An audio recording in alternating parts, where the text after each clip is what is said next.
Hello everyone, welcome back to my YouTube channel. First of all, I wish you all the very best. To all those aspirants who are appearing tomorrow for their exam of UPSC CSE 2022 prelims, I wish all of you good luck. Right so आपने already बहुत सारे videos related to strategy and everything आपने देख ली होगी. So I will keep it brief and कल की क्या आपकी लास्ट में टिप्स क्या होगी that I am going to talk about. So आपने ऑलरेडी 2021 के कट ऑफ मार्क्स भी देख लिए होंगे एंड यू नो कि कंपटीशन क्या है एंड कितने मार्क्स पिछले 4 साल का कट ऑफ का ट्रेंड क्या रहा है. सो आई विल आस्क यू कि firstly you wherever you are, take it as a fresh Sunday and go with a fresh mentality. whether you have आपकी क्या प्रिपरेशन हुई है क्या नहीं हुई है वो सारी चीजें छोड़ के आप और एक फ्रेश संडे के पर्सपेक्टिव से लें इसको. और कुछ चीजें हैं जो कि कल आपको करनी है और कुछ चीजें नहीं करनी है based on my experience that I am going to share with you. The first thing, basic things, you know, reaching to the center time, that's I'm not going to discuss. The first thing is don't talk to anyone. Yes, whether जो भी आपका first paper होता है और exam hall से पहले जब आपकी एंट्री होती है उसके पहले आप किसी भी एस्पिरेंट से you will not be talking. Mostly सब वहां पे पढ़ते ही होते हैं, कुछ ना कुछ रिवाइज करते ही होते हैं. Don't indulge in any kind of conversation कि अच्छा कोई किसी इंस्टीट्यूट का टेस्ट पेपर रिवाइज कर रहा होगा, कोई मैगजीन रिवाइज कर रहा होगा, कोई स्टैटिक की बुक पढ़ रहा होगा, या इस तरह का कोई कन्वर्सेशन नहीं कि हाँ कहीं कोई अननेसेसरी आपको कोई इम्पल्स अफेक्ट करे. किसी भी कन्वर्सेशन में आप इंडल्ज नहीं होंगे. आप एग्जाम हॉल से पहले रिवाइज करना है या फिर नहीं रिवाइज करना that will be entirely your description. But the one thing I want to say कि please do not indulge in any kind of conversation to anyone related to exam और anything else. That's it. Okay. Secondly, आप keep your mind calm. ऐसा नहीं कि आपने सुन लिया कि ओ सिकंदर वाला गाना सुन लिया और एकदम आपका जो मतलब मोटिवेशन लेवल चरम पे पहुंच गया. ऐसा भी नहीं करना. आपके अपने माइंड को स्टेबल रखना है. बहुत हाई भी नहीं जाना और एकदम से डिप्रेसिव स्टेट में भी नहीं रहना. You should be in stable mind set. So this was the second thing. Third thing I want to talk कि आपको सारे क्वेश्चन, आपके 100 क्वेश्चंस होते हैं जीएस पेपर 1 में और आपको सारे क्वेश्चंस पढ़ने हैं with options irrespective of the fact कि आपको फर्स्ट इंस्टांस पे क्वेश्चन देख के लगे कि अरे ये तो मैंने पढ़ा ही नहीं है. स्किप नहीं करना. Do not skip any question. आपको सारे क्वेश्चंस पढ़ने हैं right with options. Again sports वाला एग्जाम्पल है. बहुत सारे लोगों ने उन क्वेश्चंस को सही किए थे जस्ट बेस्ड ऑन कि उन्होंने ऑप्शंस पढ़े और लैंग्वेज से समझ में आया कि ये तो बस कुछ भी लिखा हुआ है. Okay. So read all questions carefully and आपके जो कीवर्ड्स हैं उनको पढ़ते ही आप उनको अंडरलाइन कर देंगे. करेक्ट पूछ रहा है, नॉट करेक्ट पूछ रहा है, इनकरेक्ट पूछ रहा है, ऑल है, कुछ एक्सट्रीम वर्ड्स है, ये सारी चीजें आप उनको बस अपने पेन से मार्क कर देंगे. वो एक फिर हाईलाइट हो जाता है, माइंड उसको रजिस्टर कर लेता है. So these things you will B do. So yes. और ओएमआर सीट भरने समय कब भरना है that is your description again. But जब भी आप ओएमआर सीट फील करेंगे you should be extremely cautious. Because अगर मान लीजिए आपने पेपर में क्वेश्चन सही टिक किया है और आप उसको ओएमआर सीट में हरी की वजह से या फिर स्ट्रेस की वजह से या फिर जल्दी में आप गलत मार्क करके आते हैं तो you are costing 2.66 mark right. आपका जो पेनाल्टी होगा 0.66 का नहीं होगा, आपके 2.66 मार्क्स डिडक्ट हो जाएंगे and that will be a heavy. ठीक है. वो एक बड़ा नंबर होता है एंड दैट कैन वो एक क्वेश्चन आपको आइदर इन और आउट कर सकता है. सो आप ओएमआर फिलिंग करते वक्त आप कॉशियस रहेंगे. थोड़ा ज्यादा टाइम लगता है, आप उसको टाइम दे देंगे and accordingly you will plan how you will fill your OMR. Plus ये प्लीज ये वाली ब्लंडर आप नहीं करेंगे. Okay. So these are the 3 things for GS paper 1. Now will be coming कि आप जीएस पेपर 1 और पेपर 2 के बीच में जो आपको 3 घंटे अराउंड 3 आवर्स का जो इंटरवल मिलता है उसमें आपको क्या नहीं करना है एंड क्या करना है राइट.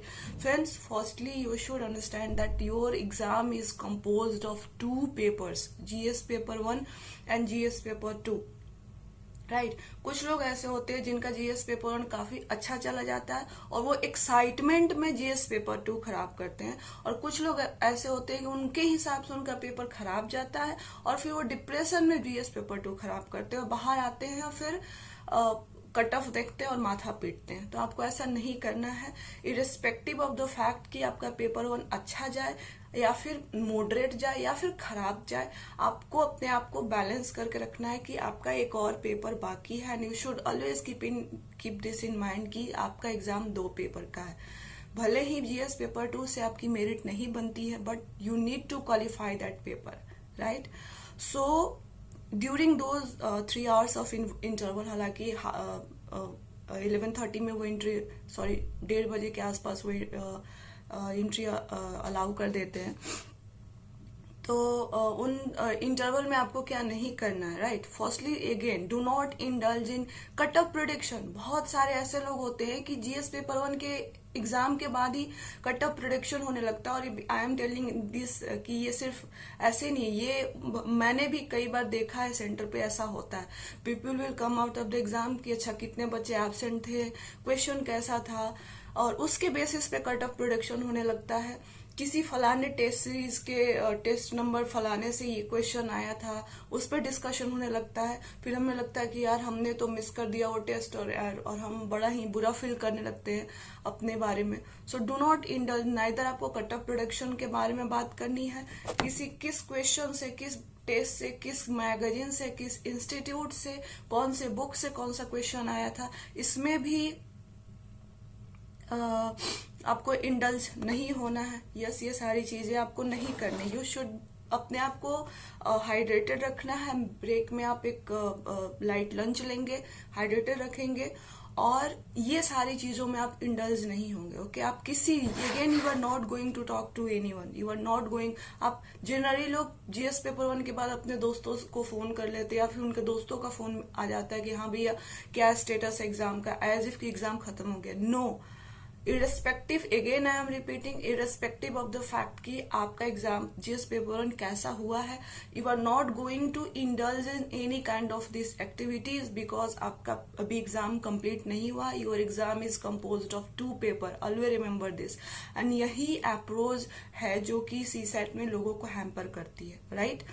सो यस, आप क्या कर सकते हैं उन ब्रेक के दौरान, you can take light lunch ले लेंगे, और ये सारी चीजों के बाद आप जीएस आप क्या करेंगे कि आपने जो भी फॉर्मूलाज प्रिपेयर किए होंगे, प्रैक्टिस किए होंगे, आप उनको रिवाइज कर सकते हैं। मैं कहूंगी कि आप प्रीवियस ईयर क्वेश्चन अपने साथ ले जाएं सीसेट के, और ब्रेक में आप क्या करेंगे कि आप पैसेजेस 15-20 पैसेजेस पढ़ जाएं, या फिर कुछ न्यूमेरिकल्स प्रैक्टिस करके तब इन करें। पेपर 1 के बाद आप हाफ एन आवर तो 1 घंटे आप रेस्ट ले सकते हैं, उसके बाद आप ये सारी एक्टिविटीज कर सकते हैं। आप पैसेजेस पढ़ लीजिए, 10-20 पैसेजेस पढ़ लीजिए। एक तो आपका माइंड क्या होगा ना कि उस मोड में आ जाएगा। आपको एक बिल्कुल एग्जाम हॉल में आप जाएंगे और पेपर लेंगे, फिर आपका माइंड जब पैसेज पढ़ेगा तो उसको ना वो टाइम लगता है प्रोसेस करने में। और ऑलरेडी आप अगर अपने माइंड को सिर्फ पैसेजेस पढ़ा दीजिए कि अच्छा पैसेजेस पढ़ रहे हैं, 1-2 क्वेश्चन देख लिया, तो आपका माइंड ऑलरेडी प्रोसेसिंग मोड में रहेगा और ज्यादा फास्ट प्रोसेसिंग करेगा। तो आप ये कर सकते हैं। सेकेंडली, कुछ न्यूमेरिकल्स आप प्रैक्टिस कर सकते हैं। उससे क्या होगा कि आपका माइंड अगेन और आपका हाथ दोनों प्रैक्टिस मोड में आ जाएगा, कैलकुलेटिंग मोड में आ जाएगा, तो प्रोसेसिंग करना आसान होगा। जीएस पेपर 2 आपके लिए बिल्कुल नया नहीं रहेगा। When you will be going into the hall and you will have your paper in your hand, आप already processing and practising mode में होंगे। So this thing you can do in your break time, right? And again I'll ask you कि जो CSAT का approach है friends, do not take it as GS paper. CSAT का approach आपके GS paper 1 के approach की तरह नहीं होना चाहिए। what do I mean by कि जीएस पेपर 1 के अप्रोच की तरह नहीं होना चाहिए। अराउंड 80 क्वेश्चंस आपके आते हैं। इट डजंट मीन कि आपको 70 करने हैं, 75 करने। आई डिड दिस मिस्टेक कि मैंने 2020 में जीएस पेपर 2 में कम से कम 70 क्वेश्चन किए होंगे। एटलीस्ट सीसेट पेपर में मैंने 70 क्वेश्चन किए होंगे। मतलब मैं चलो इसको मॉडरेट भी कर दूं तो 65 तो किए ही होंगे। And I was pretty confident, क्या ही सवाल पूछा गया है ये। और हर साल जीएस पेपर 1 प्रीवियस ईयर के कंपैरिजन में टफ ही आता है। तो आई वाज जब मैं एग्जाम हॉल से बाहर भी आई तो काफी लोगों ने कहा हाँ जीएस पेपर 1 टफ था तो GS paper 2 has to be easy, पर ऐसा कुछ नहीं था। I did blunder with my self, मैंने कुछ 70 तो कर ही दिए थे, ओके मतलब मिनिमम। हुआ क्या, I failed in GS paper 2। सो आपका जीएस पेपर 1 की strategy will be different. GS paper 2 को आप एज ए क्वालिफाइंग पेपर लेंगे। इसमें anything around 55 number of questions is good enough, you will B secured. हाँ 55 इसलिए क्योंकि आपको पैसेजेस में भी टाइम देने हैं and you have to identify numericals जो कि आसान है, जैसे कि डायरेक्शन बेस्ड। पिछले साल 2021 में डायरेक्शन बेस्ड 3 सवाल आए थे जो कि डुएबल थे। तो इस तरह के क्वेश्चंस आपको आइडेंटिफाई करने हैं और then you have to do those questions correctly. So that's why for anything 40 anything between 42 to 45 will be good enough. And अब उसके beyond it's your description, but please 60-70 तो बिल्कुल नहीं करना। 50 भी ठीक है अगर आपकी एक्यूरेसी बहुत ज्यादा, आपकी स्पीड फास्ट है, उससे बियॉन्ड जाने की मेरी गलती 70 तो मत ही करना। Okay, so these are the 3 things. कुछ चीजें हैं जो आपको सीसेट में ध्यान में रखनी है और I hope and I wish कि आप फ्लाइंग कलर्स जब आप एग्जाम हॉल से निकले जीएस पेपर 2 के बाद एंड यू फ्लाइंग कलर्स के साथ निकले और कॉन्फिडेंस के साथ निकले that you are going to prepare for your mains. And I wish you all the very best and I am sending you good energy, good vibes, all my wishes to you कि आप सबका exam अच्छा हो। Stay calm, stay composed and one more thing कि exam के बाद ना give time to your self. और ऐसे नहीं कि अब लग गए किसी भी पेपर एनालिसिस है ये सारी चीजें में, ठीक है, और इंस्टीट्यूट्स के कट ऑफ प्रिडिक्शन में, don't indulge in that. Give time. कोई भी अगर 10 मिनट के अंदर आपको आंसर की बना के दे रहा है तो there has to be mistakes in that. Drishti, Vision, Vajiram ये 1-2 दिन में आंसर की ला के देते हैं, आप उनसे मैच कर लेंगे। So again on this note I wish you again good luck and all the very best. Thank you.